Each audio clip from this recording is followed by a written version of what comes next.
Welcome. This panel is organized by North Star. My name is Ben Campbell. North Star is a radical web space to promote radical left discourse. Launched in the next week or so. You can check it out at northstar.info. You can find our panels up there, for instance. Could you stand up, please? It's sort of a big room and the shouting for the speakers. Okay, I'll stand up and ask people to speak up as well, since apparently the acoustics aren't very good. This panel is called The Crisis of Capitalism 5 Years Later. There's Leo. Great.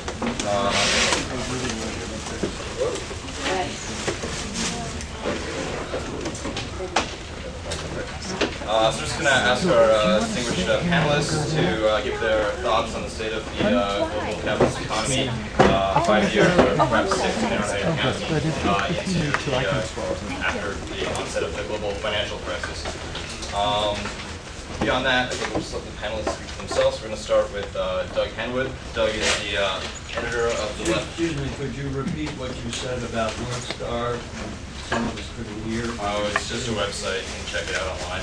Start down the URL. So we'll start with Doug Henwood. Doug is the editor of the Left Business Observer, the host of Behind the News, and Tribune editor of the Nation, and author of Wall Street. We all standing up, or? Yeah. Hello. Good to see all these people here to hear about crisis. Crisis fatigue. I have conference fatigue, but I'll try to carry on. If I were given to a cheap paradox, which of course I'm not, I might say that 5 years after the financial crisis, everything has changed and nothing has changed. But let me take an inventory of what I might mean by that, where I get into cheap paradox. What has changed? If you've heard my analysis of the crisis before, this will sound uncannily familiar, but maybe not all of you have. If we go back to the 70s, it was a time of inflation, very considerable working class militants, a lot of wildcat strikes. There's a saying for the working class, the 60s happened in the 70s. There's a general sense, although that the 70s gets a bad rap of being a time of bad music, bad hair, and bad fashion, there was actually considerable political ferment and very interesting sort that's been largely forgotten. The U.S. had lost the Vietnam War. It looked like the U.S. empire was weakening on the ropes. There was an OECD report on inflation that came out in the 70s, written by Nixon economic advisor Paul McCracken. He said in there somewhere that part of what he meant by inflation was that there's so many people in the streets. There was a sense of disorder, a loss of elite control, that normal hierarchies of society were being overturned. Internationally, you had third world commodity exporters demanding a new world economic order. OPEC, of course, causing a great deal of havoc with price increases. So from the financial markets were doing very badly. The bond market and the stock market had some of their worst decades ever in the 70s. And corporate profitability by most conventional measures was quite low. And this led to a very effective coordinated crackdown by ruling elites. It took them some years, the better part of the 70s, to get their act together, but they did. At the national level, at the governmental level, Jimmy Carter appointed Paul Volcker as chair of the Federal Reserve on the recommendation, I believe, of David Rockefeller. And then a couple of years later, Ronald Reagan took office, proceeded to break the air traffic controllers union signal that it was open season on labor unions.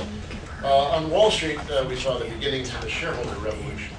After many decades of passivity, shareholders began to assert their legal and financial rights as owners of corporations and not mere passive recipients of dividends. And they led to massive waves of restructurings and takeovers and downsizings and speed-ups and outsourcing and all the things that became very familiar in the economic landscape in the subsequent years. But all these things together, the deep recession that the Volcker interest rate shock caused, and then followed by the war on unions and public spending and social spending, And then the speed up at the corporate level coming from the Wall Street shareholder revolution really transformed the nature of economic reality. And it changed working class consciousness. As I like to point out, sometime in the late 70s, a song, Take This Job and Shove It, was a top #1 hit. You couldn't imagine anything like that even 4 or 5 years later. I think you could more likely imagine Take This Job and Love It. And then, of course, internationally, this is not my main topic, but internationally there was an insertion of American imperial power and the spread of neoliberalism around the world, which was, in many senses, an American export, not entirely, but in many senses it was. Henry Kissinger, not perhaps the most reliable narrator, though, said that globalization was just another name for American power. And I think, while that is probably an exaggeration, there is great truth to it. So we saw this total turnaround between the 70s and the 80s in the nature of capitalist class power and American imperial power. But there's a contradiction in the economic realm, at least, in that this is an economic and political system that's dependent on high levels of mass consumption, both for the maintenance of demand internally, but also for political and cultural legitimation. If people have to put up with all the instability and chaos of American economic life, at least if you buy some snazzy gadgets with it, then the edge will be taken off. But at the same time, they were launching this attack on the living standards of the working class. So how do you reconcile the contradictions of an attack on wages and benefits and general economic security and maintain high levels of mass consumption at the same time? Well, of course, the answer, as we now know, was lots of borrowing.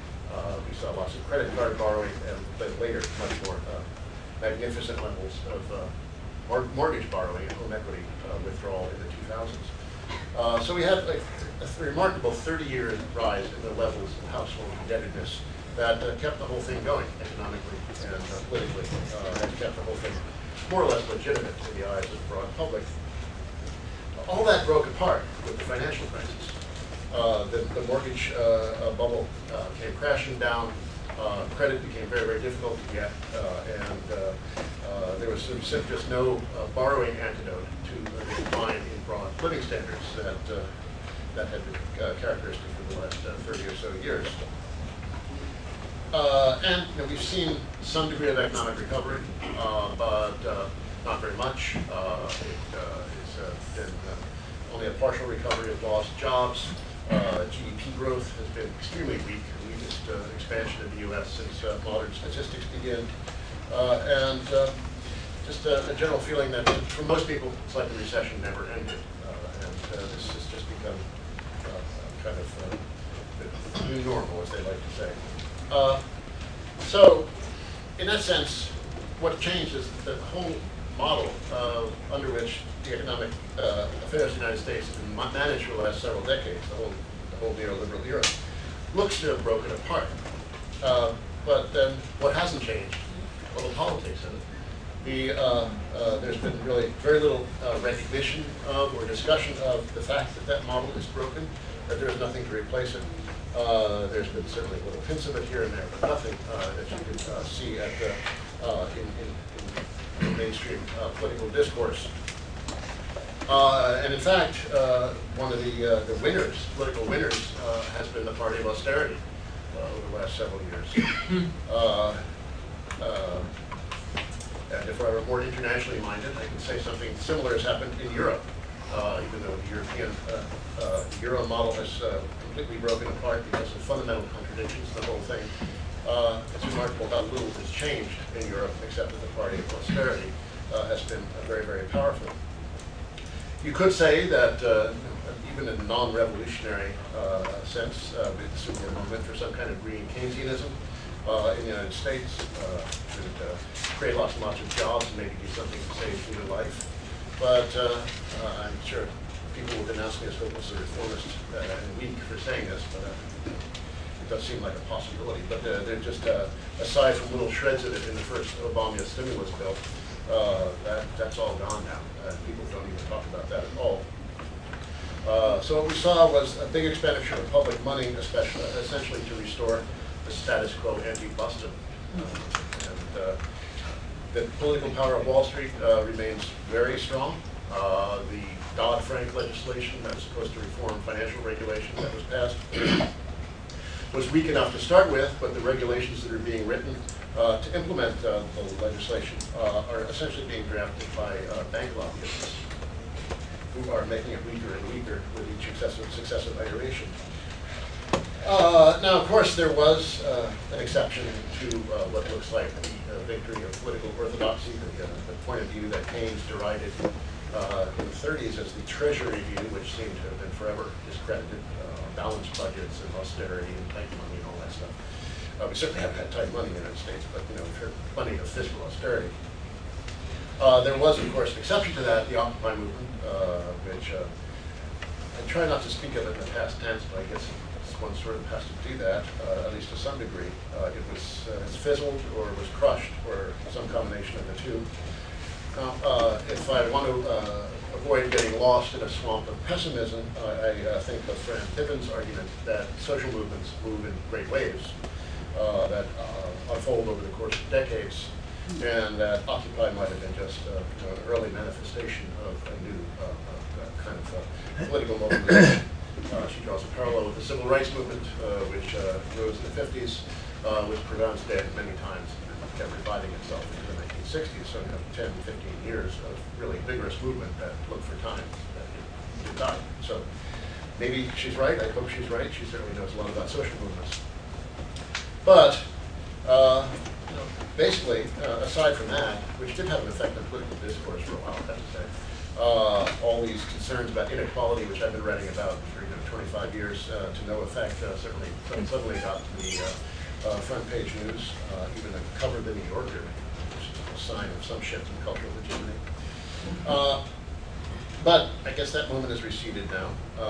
And I think one of the reasons that there's been so little political change, at least in the mainstream, aside from the austerity party, is that capital is doing very, very fine.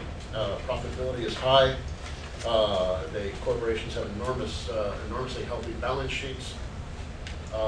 They're politically very, very strong. There's no particular challenge to their power. They basically have nothing to fear. No fear of expropriation from below, and certainly no foreign rivals like they once had in the Soviet Union. So it's, from capital's point of view, everything is okay, and nothing really needs to be done except more of the same. So that's where we are. I think we have this broken economic model, and yet any total inability to talk about it or even think about a successor to it, even still within the bounds of capitalism. We're talking about the revolutionary transformation. So I mean, it's perhaps a gloomy note to end on, and perhaps others will be more cheerful. But I guess I can only say that this is all the more reason why we have to leave this conference inspired and go make the revolution.